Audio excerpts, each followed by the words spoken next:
You've heard it 1,000 times, right? Do what you love and you'll never work a day in your life. But what if that popular piece of advice is actually a financial trap? Today, we're going to explore why following your passion might be the very thing holding you back from real wealth. I mean, it's such a compelling idea, isn't it? Just find that job you're passionate about, and the money is supposed to just follow. But for so many people, the reality is that this exact mindset can become a huge barrier to ever achieving true financial freedom. Let's really unpack why that is. And this brings us to something called the passion paradox. It's this pretty counterintuitive idea that when we focus all of our energy on finding that one perfect career we love, we can often end up in a financial position that's, well, a lot weaker than we ever imagined. So, you know the traditional path. It's really straightforward. Find a good, high-paying career. The goal is to get a job, work your tail off, and climb that corporate ladder. This is the path most of us are taught to follow. But it comes with a pretty significant and often totally hidden downside. Okay, and this is where that trap becomes crystal clear. Just look at the tax burdens. Employees and small business owners, and these are often the very people who turned their passion into a job, they can get slammed with the highest tax rates, sometimes up to 40% or even 60%. Meanwhile, you look at big business owners and investors, they're operating under a completely different set of rules. And they often have a much, much lower tax burden. Your passion could literally be costing you a fortune. So to see a different path, we need a new kind of financial map. There is this really powerful framework that breaks down all income into just 4 basic categories. And honestly, understanding this is the very first step to changing your entire financial future. First up, we've got E for employee. This one's the most common, right? You have a job and you trade your time and your skills for a steady paycheck. Simple enough. Next is S for self-employed or specialist. So think of doctors, lawyers, maybe freelance designers. In this category, you don't really have a job, you own a job. And the critical piece here is that if you stop working, well, your income stops too. Now we move over to the other side of the map with B for business owner. And this is a whole different ballgame from being self-employed.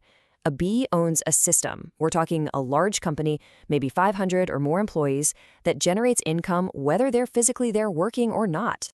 And finally, we have I for investor. In this quadrant, you are not working for money. Your money is working for you. You're acquiring assets, things that put money right back into your pocket. So here's the complete map, all in one place.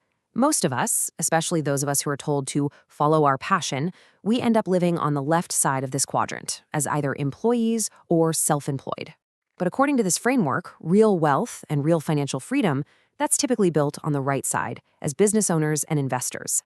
This leads us to a really fundamental shift in how we think. The goal is no longer about what you do for a living, it's about what you own. It's about moving your focus from your job title and over to your asset column. Just look at these two mindsets side by side. On the left, you have do what you love. It's all about your career. It generates earned income, which we've already seen gets taxed the most, and it can trap you in a job you have to keep showing up for. But on the right, you've got invest in what you love. This is all about assets. It generates passive income, comes with some serious tax advantages, and it's the real path toward genuine financial freedom.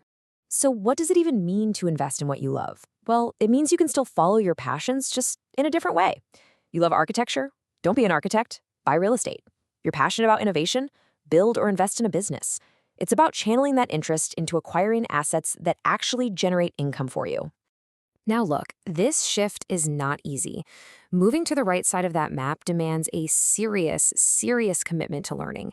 It means you got to do the hard work, studying things like tax law, corporate structures, and how to use debt so that you actually have the knowledge to acquire the assets you truly love.